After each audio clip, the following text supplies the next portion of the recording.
The attitude of the Army's high command is simply incomprehensible to me.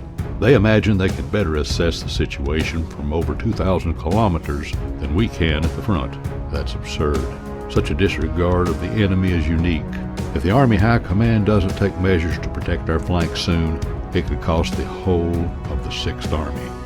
Then you too regard as insufficient the defensive strength that you have placed directly behind our left flank? If Hitler whistles at our proposals again in this dangerous situation, the catastrophe is complete. I regard it as more than superfluous if anyone believes that Heim can prevent a breakthrough by the Russians with his 2 half divisions. When will Army High Command finally learn to gauge the strength of the enemy correctly? Our bombers have blasted the village umpteen times, but no sooner do the first signs of dusk appear on the river than the boats are loaded with men and supplies. The Russians try to cross over to the west bank in the darkness of the night.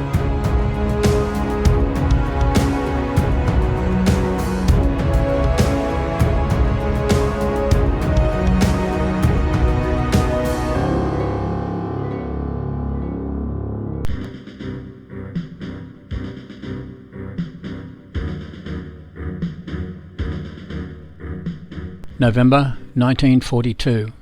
For 3 long months, the fighting for Stalingrad had raged on the banks of the Volga.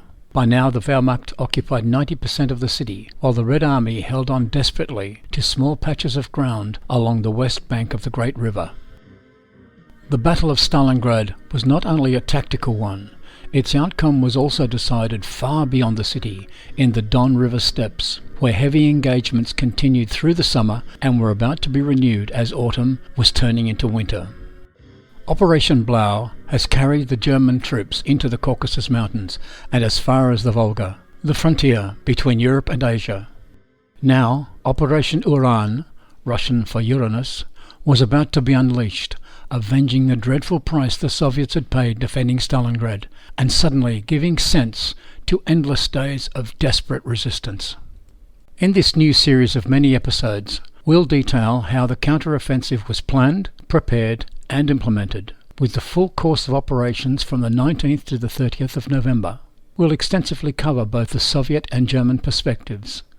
We'll run this in parallel to TIC's outstanding YouTube series, Battlestorm Stalingrad, which certainly many of you already follow, and we urge you to do so if not yet the case. This way, we can mutually benefit from our studies, cross-check events, share and confirm interpretations, perhaps confront some of them, to provide our viewers an information level not seen before. In this first episode, we'll see what situation the German Sixth Army was in when the Soviet offensive was preparing on its flanks. What was the state of mind of its leaders? What did they know about their peril, and what they did to try and prevent it? This should answer the many recurring questions people usually ask. How is it possible the Germans didn't see it coming? And why didn't they prepare for it? At the beginning of November, the commander of 11th Corps, General Strecker, came to speak to Paulus personally. All divisions on 6 Army's northern front report concentrations of enemy forces in front of them. It's also the case in front of Romanian 3rd Army on the Don River. 4th Panzer Army also identified attack preparations by Soviet forces in the south. Urgent countermeasures are necessary. At the headquarters, there was no doubt about the Soviet intentions to surround 6th Army and 4th Panzer Army. The Commander-in-Chief of Army Group B, Field Marshal von Weichs, and his Chief of Staff, General von Schodenstein, shared the fears of the 6th Army headquarters. But Hitler and the Army High Command could not accept this. They did not take 6th Army's reports seriously, doubting that the Red Army could even think of another counteroffensive. To counter the threatening encirclement, Paulus had proposed retaking an observation post behind the Don. Lacking any sense of responsibility for the hundreds of thousands of soldiers over there, the Army High Command rejected the request. The Chief of the Army General Staff, General Zeitzler, called Paulus in person and forwarded Hitler's order. The Red Army is defeated. It has no more worthwhile reserves, so it is in no condition to engage in large attacks. Any assessment of the enemy must be taken from this basic point of view. Paulus was shattered by so false an appraisal. The crude reprimand injured him. After the call, he told General Schmidt and Colonel Adam, The general staff must know what's about to happen. Are there only yes-men in Hitler's entourage approving every nonsense? But then he fell quiet. The Commander-in-Chief of the Sixth Army did not want to confine himself to an independent decision. Military obedience won over reason. The army had to use its own meagre forces to form a reserve. This was to consist of a mixed band of regimental strength structured around a tank hunting unit from the 14th Panzer Division. The attitude of the Army's high command is simply incomprehensible to me. They imagine they can better assess the situation from over 2,000 kilometers than we can at the front. That's absurd. Such a disregard of the enemy is unique. If the Army High Command doesn't take measures to protect our flanks soon, it could cost the whole of the Sixth Army. It's not just us signalling ever more clear indications of a counterattack. 4th Panzer Army is seeing the same thing on its front. That should alarm the people at Führer headquarters. Why doesn't the Army Chief of Staff come and see us himself? Here, the threatening danger cannot be turned away with speeches. I think so too, Adam. But this journey seems to put everyone off. Zeitzler would hardly dare to contradict Hitler. He delivered the proof of this yesterday. How can a chief of the General Staff pass on such orders?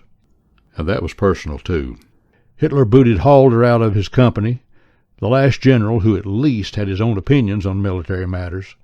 In relation to the political aim setting, there's no difference between Hitler and his generals. Apparently Hitler only wanted collaborators who said yes to everything.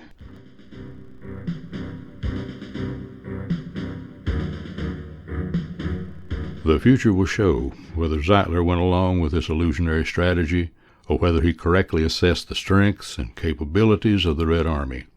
Let us hope that everything will go well for once. The month before, Chief Quartermaster Lieutenant General Wagner visited Sixth Army headquarters. He wanted to see for himself how the supplies were organized and how the whole supply system could be improved. Back in the summer, Wagner had the opportunity to discuss the Army's conditions at Führer headquarters. He informed Hitler about the lack of fuel and requested the supply situation to be brought into consideration. But it was no use. Hitler knew better, and no one dared to contradict him. If German generals complained about him, they still went on playing his game. They could be contemptuous of the Bohemian corporal, but they continued working on his war. Among Sixth Army's supply problems was fodder for thousands of horses. Paulus decided that all dispensable horses should be moved to the rear area, west of the Don. Only those absolutely necessary would remain. The division lost their essential transport, but it was a logical decision. Most of the tanks were also brought to the rear. It had been shown that they were not suitable for urban fighting within the city, and almost all of those tanks that had not been destroyed needed major repairs. The workshop companies had already taken up their assigned winter quarters. At the end of October, the land between the Don and the Volga lay under thick fog all day long. At last came a few clear days offering good visibility. The first flights over Sixth Army's northern flank confirmed what the divisions had reported from their observations. The Red Army had strongly extended their bridgeheads over the Don, especially in the area of Serafimovich. Several new bridges had been erected, some of them underwater bridges, where the surface lay just beneath the water level, so as to reduce their visibility. The run over the front south of Stalingrad looked no calmer. Facing the Sixth Army's left flank, Romanian Third Army and 4th Panzer Army, the map showed many Soviet units. As recalled by Colonel Adam, Paulus put one hand on the northern group of Soviet forces, the other on the southern, and then he pushed his hands together as if shutting a trap. What lay inside the trap was his own army. Adam commented, If Hitler whistles at our proposals again in this dangerous situation, the catastrophe is complete. The nervous tension among the army staff increased. After supper, Adam escorted Paulus to his headquarters. Both of them hardly noticed they had left the village. A little later, they were standing on the bank of the Don. Looking at the water, Paulus broke the silence. You know my request, Adam. Hitler has rejected everything. The suspension of the fighting in Stalingrad and the release of the 14th Panzer Corps from the city.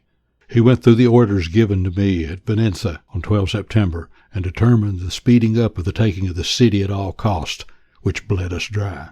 But that's not all. Stalingrad could become the Sixth Army's canny. Let us concern ourselves with what we can do. When will the first young officers be available? You know how urgently we need them. Dozens of companies are being led by NCOs. I was in Suvorovsky yesterday. At first, the young cadets were not happy about being transferred to the infantry, but now they have accepted it. Captain Goebel reported that they were making good progress. I can confirm that from my own impressions. Unfortunately, the course is late. We can finish it at the end of the month at the earliest. I regret today that I agreed to a later ending of this course. See to it that whatever happens, that they are ready by the 30th of November. For several minutes, Paulus stood deep in thought. As they headed back to the village, it was becoming frosty. Adam wondered if this was only the cool of the evening, or a terrible warning. A few days before, he had visited the 71st Infantry Division on the Volga front in the ruins of Stalingrad. One of its regimental commanders, Colonel Ruska, was an old acquaintance. Until the outbreak of the war, they had both been teachers of tactics at the war school in Dresden. Now Ruska's regiment was right on the bank of the Volga. Adam saw nothing but horrible ruins. Bomb craters and heaps of rubble made the once smooth streets virtually impassable. Glass splinters, window casemates, wrecked cars, remains of furniture, cooking utensils, an inconceivable jumble of destroyed and damaged objects of all kinds. No one could say exactly where the front line ran in this rubble, but Ruska knew his way. After about half an hour the view opened up. They were standing in a covered trench on the western, steeply falling bank of the Volga. The mighty river was here more than 2 kilometers wide. It looked almost like a lake. Adam stood, astounded at the enormous dimensions of the landscape.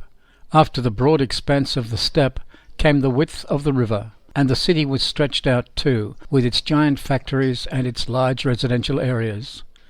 Adam wondered what it looked like just a few months before. Machine gun fire cut short his thoughts. Grenades exploded to their left, and then with dull thuds the artillery joined in. Suddenly, all was quiet again. Ruska commented, "It is often like this. A short exchange of fire, mostly in connection with some troop activity or other. Complete silence reigns over the Volga by day, but it becomes much animated as dusk approaches. With the field glasses you see Krasnaya Sabota over there. Our bombers have blasted the village umpteen times, but no sooner do the first signs of dusk appear on the river than the boats are loaded with men and supplies. The Russians try to cross over to the west bank in the darkness of the night. Then comes a tremendous spectacle. Flares throw their magical light over the water, and searchlights slide their beams over the surface of the river. Should a ship or boat be discovered, it is bathed in light and shot at by machine guns and guns of all kinds. Aircraft appear, drop their bombs, and dive down, firing their guns. Nevertheless, most boats reach the bank. In October, a whole rifle division was transported across in a single night. The Russians only reduced their river traffic in bright moonlight. Your regiment has been in the close quarter fighting in this part of the city since September. Yes. Here's an example of what it was like. Assault troops forced their way into a building and threw the Russians out of the ground floor. The enemy is still sitting in the floor above today. For days now, our people have been pursuing the fighting with all their might, but have been unable to drive Ivan out. It's puzzling how he's supplied. He should have been starved out to surrender long ago, but no. That handful of Russians have no interest in surrendering. The taking of the city was postponed indefinitely, but Paulus's repeated requests obtained one result from the Army High Command, which at last approved some defensive measures on 6th Army's northern flank. General Heim's 48th Panzer Corps became the reserve for Army Group B. Since its 3 current divisions were now fighting inside the city, its headquarters were moved to the rear of the Romanian 3rd Army, where 22nd Panzer Division and 1st Romanian Tank Division were placed under its command. As shown by his discussion with Adam and Schmidt on the 15th of November, Paulus did not expect much from this. The Romanian division is equipped only with light French and Czech tanks. The men are not fully trained and have never seen actual fighting. The 22nd Panzer Division was badly disseminated. Heim can only have part of the remainder. Half of the Panzer Regiment have been deployed elsewhere by the Army Group. I regard it as more than superfluous if anyone believes that Heim can prevent a breakthrough by the Russians with his 2 half divisions. When will Army High Command finally learn to gauge the strength of the enemy correctly? Then you too regard as insufficient the defensive strength that you, General, have placed directly behind our left flank? Of course, they're insufficient. That is why I sought permission to extract the 14th Panzer Corps from the Stalingrad front. The Army High Command also turned that down, even though the tanks in the city are virtually unused. I simply don't get it, General. Such false decisions are already provoking a catastrophe. Don't condemn so harshly, Adam. The 14th Panzer Corps has received orders from me to pull back the Panzer Regiment and anti-tank battalions of the 16th and the 14th Panzer Divisions, so that on demand they can immediately go to the left flank west of the Don. And what is going to happen in the south? Would the 4th Panzer Army hold if the Russians break out? Apparently, there is hardly anything left of the Panzer Army. It had to give up all its tanks and its infantry division. It still has the Romanian infantry divisions, which have fought bravely several times, but they are poorly armed and equipped. Everything depends on the strength of the enemy. Should he attack with large, strong units, it could also be catastrophic in the south. I too fear the worst if the High Command does not produce capable divisions as soon as possible. But we cannot let the panic break out. I fully understand that. But are we going to look on while doing nothing, General? Our divisions simply cannot do any more. Many of them do not even have half their fighting strength. All these statements are of no help to us, Adam. Think of the many different situations we have already been through this year. Above all, you know the orders of the High Command. They are binding for me as a soldier. From my subordinates, I too demand that they carry out their orders unconditionally. Paulus worked relentlessly, checking, visiting, speaking. But the fate of the Sixth Army was decided at Hitler's headquarters, and Paulus had accepted his orders. The first snow fell on the 16th of November. The wind whistled icily over the steppe. The light field grey coats and forage caps were hardly protecting against the cold. There was no lesson learned from the previous winter when German troops attacking Moscow had sometimes to dress in looted women's clothes. 1 year later, the troops fighting at Stalingrad still had no adequate winter clothing. Paulus had already ordered it, as he had known that operating within the city would not be complete before the cold set in. The army's quartermaster shared his view, but on the other hand, Hitler believed normal winter clothing would suffice, since the National Socialist People's Welfare was ready with a grandiose collection of winter items to be sent through to the soldiers on the Eastern Front. In fact, the population was prepared to contribute anything against the cold and icy wind.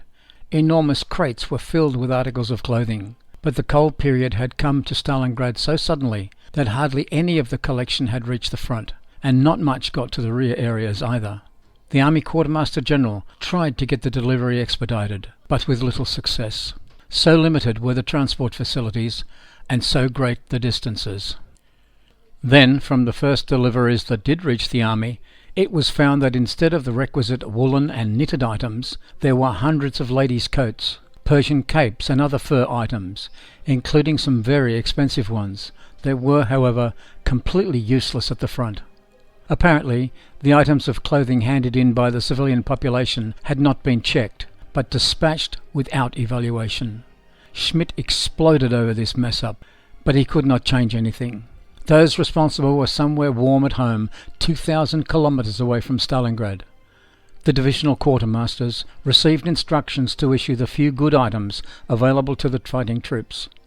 This barely sufficed to clothe even a fifth of the soldiers, huddling in the shelter trenches and bunkers of the northern front, without stoves, without fuel, in the middle of the snow-covered steppe, swept by the northeasterly winds.